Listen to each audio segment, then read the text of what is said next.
Əziz 9-cu siniflər, hər birinizi salamlayıram. Əminəm çox həyəcanlı şəkildə bu anı gözləyirsiniz ki, bu sualları yoxlayasınız və necə düzünüz olduğunu biləsiniz. Bilirsiniz ki, dinləməni izah etmək çox çətindir. Çünki dinləmə hələ ki paylaşılmayıb. Ona görə də sizə short tekstlərdən başlayıb izah edəcəm. Short tekstlərdə cavabınız D variantı olmalıydı.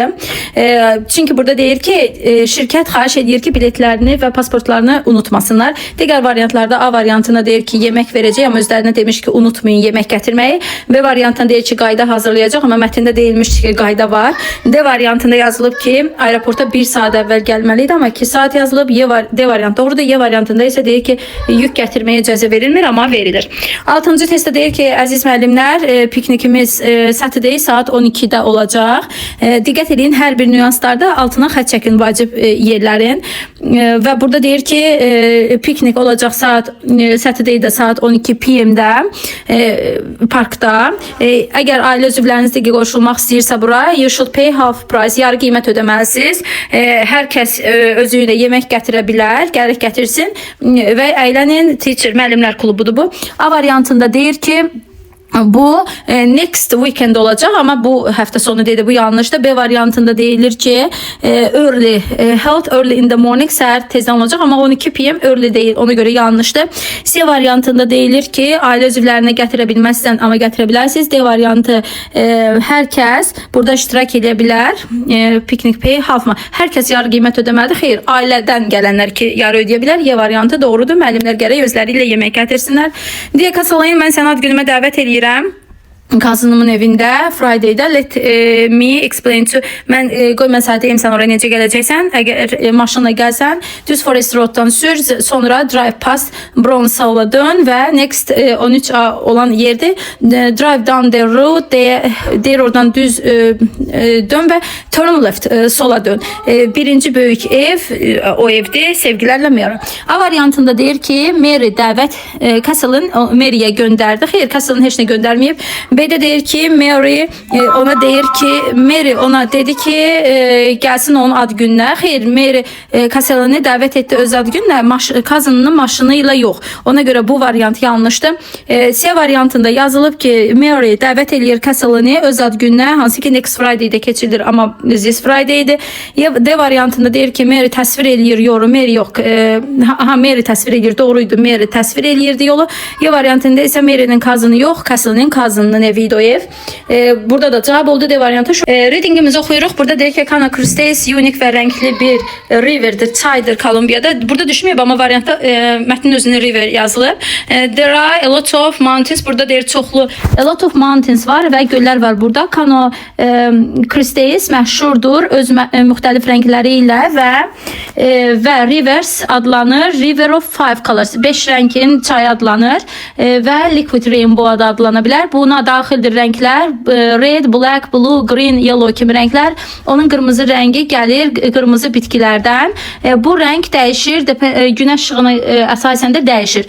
Digər rənglər də gəlir qaradaşdan və green plantsdan, yaşıl bitkilərdən, mavi sudan və yellow qumdan, sarı qumdan.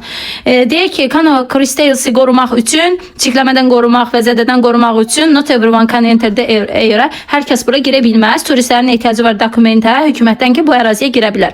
Yəni ondan hökumətdən icazə alıb gəlməlidirlər. Turistlər deyir buranı Cana Crustes'i bələdçi ilə ancaq ziyarət edə bilərlər. They can book a tour. Onlar deyir sifariş etməlidirlər tur Cana Crustes ilə və həzz almalıdırlar bu təbiətin möcüzəsindən. Lakin çaya gəlmək də o qədər asan deyil. Ziyarətçilər gərək birinci helikopterdən istifadə etsinlər, sonra qayıqdan, sonra isə onlar piyada gəlsinlər. Demək belə bir yerdir. İndi baxaq variantlara. Turistlər A variantında deyir ki, avoid using, bu qayıq istifadə etməməlidirlər, etməlidir. Without help, köməksiz yəni bələdçi olmadan, xeyr, bu yanlışdır. Damage, turistlər zərər vururlar əgər turla gəlsələr, bu yanlışdır. D variantında deyir ki, ziyarət edə bilərlər xüsusi dokumentlər, düzdür. Y variantında isə ora nəsə atmaq olar deyir, bu olmaz. 9-cu testə baxırıq. Burada deyir ki, nə məşhur edir onu? Different colors in the river, çaydakı rənglər sayı deyil, adı deyil, yolu deyil və bələdçiləri deyil. Onda false soruşur bizdən. A variantında deyir ki, bu ziyarətçilər bura gəlməlidirlər. On foot as well. Ehtiyacı var burada. Bəli, təyyarə ilə gəlir, sonra qayıqla gəlir, amma sonra da piyada gəlir deyə bunu çıxaq. B variantda deyir ki, bitkilər, burada bitən bitkilər ona qırmızı rəng verir. Bəli, qırmızı rəng verən bitkiləri var idi. Qara daşlar və sarı qum təsir etmir rənginə, xeyr edir. Ona görə C variantı elə falsedur. D variantda deyir çətindir bura ziyarət etmək, bura gəlmək çətindir, düzdür.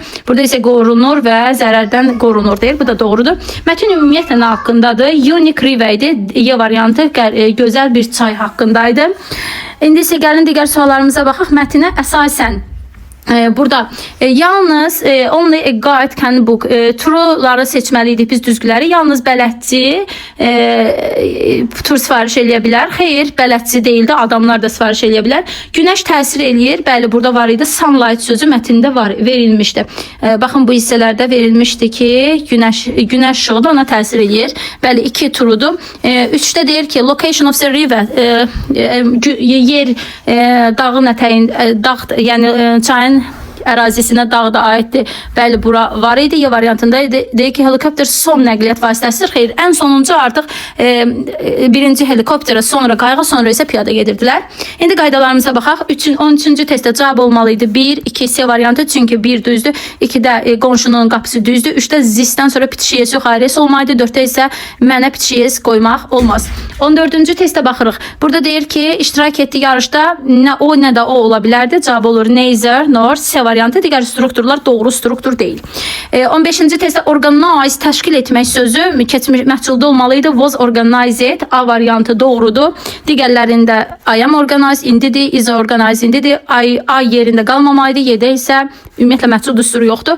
16-da deyir ki, mən and happyəm uçuş zaman, çünki mən oturmuşdum pəncərə yanında, demək xoşbəxt idim və uğurlu idim. Y variantı doğrudur. 17-də bu sözlər əslində 8-9-un sinif sözləri yaza bilirdiniz. Disturb, narahat etmək olmalıydı. C variantı doing, bir şey düşünməkdən, yatmaqdan ya da bir şeydən bir insanı saxlamaq. Notice, nəzər yetirmək, görmək bir şeyi. A. Attend, iştirak etmək, bir yerə getmək oldu. B, C, A, B. C, A, B isə var. B variantında C, A, B, B variantı. 18-ci testdə close meaning soruşulur. Tired, exhausted, yorğun deməkdir. Bu doğrudur. Spoil, korlamaq, clear, təmizləmək, tell demək, count, saymaq, repair, təmin etmək, destroy, dağıtmaq, strange, qeyri-adi, ordinary, adi. Bunlar antonimdir. Zaman dərsində ifdən sonra indiki sayda keçmiş sayda olur. Bu tərəf gələcəkdir deyə cavab olur A variantı. Agreement dərsində of varsa ofdan əvvələ baxırıq. Box təkdir deyə cavab oldu 2, 3. B variantı. İndi isə gəlin baxaq 21-ci testin izahına. Burada deyir ki, shop, mağaza hansı ki bizim evimizin yanındadır. Is closed, açılır. At the weekend. Weekend'də qoyuruq B variantı. 22-ci testə baxırıq. All the üstünlük dərəcəsidir və city'də sayılan isimdir deyə cavab olmalıydı. D. Digər 23-cü testdə regular soruşur. Bilirsiniz ki, regular qaydalı feillərdir. Ed qəbul edilən. Covered, sneezed, introduced, düzdür. Built səhvdir, forgot olur, bu səhvdir. Dig, dug, səhvdir, grow olur. Sent olur, yanlışdır. Cavab oldu Y variantı. Definition soruşulur bizdən. Crowded, dolu, izdihamlı. Bu olmalıydı. B'dən not usual, different. Bir dəqiqə. Not unusual, daha doğrusu having a lot of people, çox insan olması. Mild, ola bilər yumuşaq, sərt olmayan. C. Ordinary isə adidir, qeyri-adi olmayan. Bu da oldu, cavab oldu B, C, A. B, C, A var B variantında. 25-ci sualda cümlənin sonunda söz önü varsa seçə bilərdik. Who, from ya da where from. When from işlətmək olmaz, why from işlətmək olmaz. Cavab oldu 3-4. Düşünürəm ki, esse də çox qəşəng rahatdır. Esse yazmaq metodikamızdan istifadə edərək növbəti imtahanınızda əgər ikinci zonasızsa orada istifadə edə bilərsiniz. Neçə düzünüz varsa mütləq şərh bölməsinə qeyd edin. Esse mətninizi yazsa sizin üçün yoxlayıb təxmini bal çıxarda bilərəm. İzlədiyiniz üçün hər birinizə çox-çox təşəkkür edirəm.